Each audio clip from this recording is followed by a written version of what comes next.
Assalamualaikum warahmatullahi wabarakatuh. Selamat siang.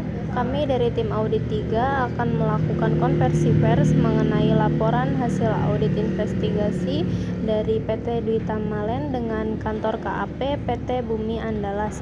Adapun anggota tim yang akan saya sebutkan yaitu ada Mariska Putri dan juga ada Arneta Devi, dan adapun surat penugasan yang akan dijelaskan oleh Mariska Putri.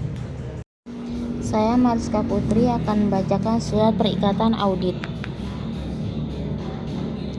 nomor 23-lek-KAP-12 tahun 2023. Kami PT Bumi Andalas akan melaksanakan audit berdasarkan standar audit yang ditetapkan oleh Institut Akuntan Publik Indonesia. Standar tersebut mengharuskan kami untuk mematuhi ketentuan etika yang relevan sebagai dari suatu audit berdasarkan standar audit. Kami menerapkan pertimbangan profesional dan mempertahankan skeptisisme profesional selama audit. Kami juga mengidentifikasi dan menilai resiko kesalahan penyajian material yang dalam laporan keuangan, baik disebabkan oleh kecurangan maupun kesalahan. Selanjutnya yaitu adalah surat tugas dari Barreskrim Polri yang akan dibacakan oleh rekan saya, Arneta. Adapun surat tugas dari Barreskrim Polri dengan nomor B-51-Reskrim-Pol-12-2023 merujuk pada surat keputusan nomor B-51-Reskrim-Pol-12-2023 tertanggal 28 Desember 2023 tentang pelaksanaan kegiatan audit investigasi PT Dwi Tamalen Jakarta tahun 2023. Maka diperlukan evaluasi pelaksanaan Standar Nasional Perusahaan Tinggi atau SNDT. Selanjutnya ada tim pelaksana kegiatan audit tahun 2023, yaitu Alia Kania sebagai koordinator area audit dan saya Arneta Devi Tamarani dan Mariska Putri sebagai anggota tim auditor. Selanjutnya ada objek audit, yaitu yang dilaksanakan di gudang dan sales PT Dwi Tamalen.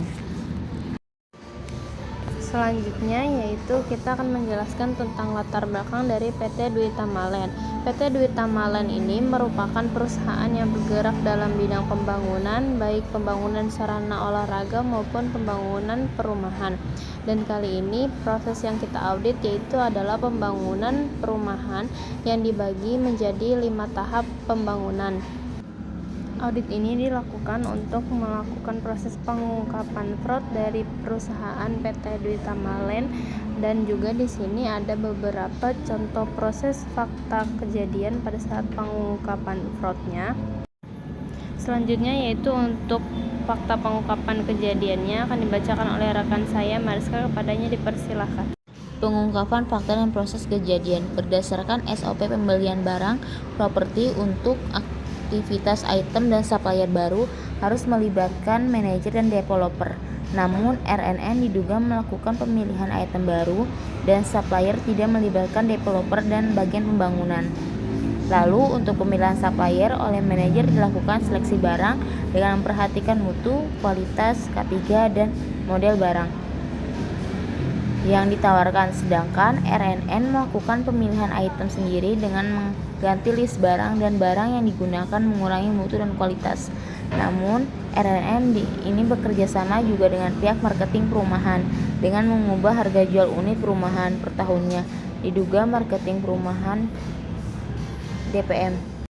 Itu dia adalah proses pengungkapan fakta kejadian dari proses audit, yaitu yang dimana diduga tersangkanya RNN sebagai managing gudang dan juga DPM sebagai sales marketing pada perusahaan PT Dwi Tamalen. Selanjutnya yaitu adalah penjelasan mengenai kerugian yang dialami PT Dwi Tamalen yang akan dijelaskan oleh Arneta, kepadanya saya persilakan. Adapun kerugian atas penjualan perumahan sejumlah 578 unit yang terbagi ke dalam 5 kali atau tahap penjualan atau PJB. dengan menggunakan metode net total loss senilai 14.337 juta. Rincian terlampir. Selanjutnya yaitu kerugian atas pemakaian beton untuk 578 unit senilai Rp115.600.000. Rinciannya terlampir. Kerugian atas pemakaian baja untuk 35.836 unit, metode total loss senilai Rp5.017.040.000. Rincian terlampir. Dan adanya inefisiensi pembelian dan pemakaian kaso pada kurun waktu 2018 sampai 2022 untuk 30.056 unit senilai Rp3.155.880.000 perbandingan antara standar anggaran dengan rincian terlampir. Selanjutnya yaitu adanya inefisiensi pembelian batu bata merah yang tidak sesuai spesifikasi permintaan pembangunan. Dari penjabaran tersebut kita dapat mengambil kesimpulan bahwa terjadinya fraud ini dikarenakan dari pihak RNN selaku managing gudang yaitu mengganti list barang yang sesuai namun diganti dengan list barang yang tidak sesuai, dan di mana dilakukannya kerjasama pada saat proses pembelian perumahan dengan DPM selaku sales marketing intern dari perumahan tersebut. Selanjutnya yaitu terkait dengan penjabaran yang telah kita lakukan tadi, maka kami dari kantor KAP PT Bumi Andalas mengambil kesimpulan dan memberikan rekomendasi yang akan dibacakan oleh rekan saya. Yang pertama saya yaitu Mariska. Jadi kesimpulan pada audit kali ini yaitu RNN melakukan penyalahgunaan wewenang dalam kapasitas sebagai Managing Director PT Dwi Tamaland selama kurun waktu tahun 2014 sampai tahun 2018. Kerugian atas penjualan perumahan sejumlah 578 unit yang terbagi ke dalam 5 tahap penjualan PJB dengan menggunakan metode net total loss senilai Rp14.337.000.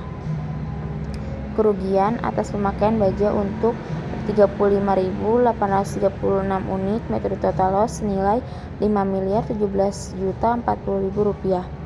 Adanya identifikasi pembelian dan pemakaian kaso pada kurun waktu tahun 2014 sampai tahun 2018 untuk 30.056 unit senilai Rp3.155.880.000 terbanding antara standar dan anggaran. Adanya identifikasi pembelian batu bata yang tidak sesuai spek permintaan pembangunan.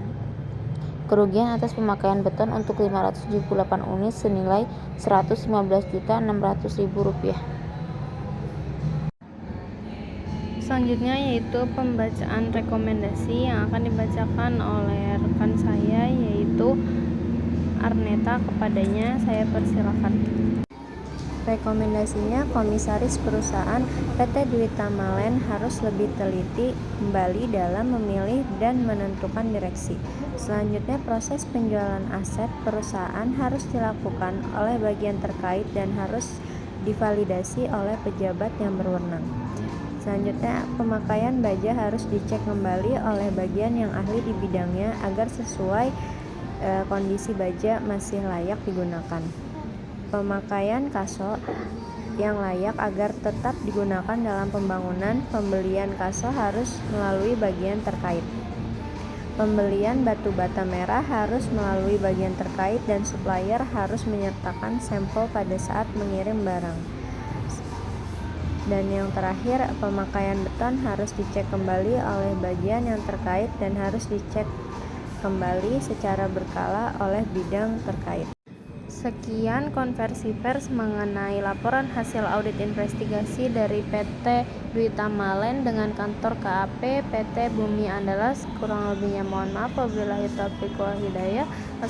Wassalamualaikum warahmatullahi wabarakatuh.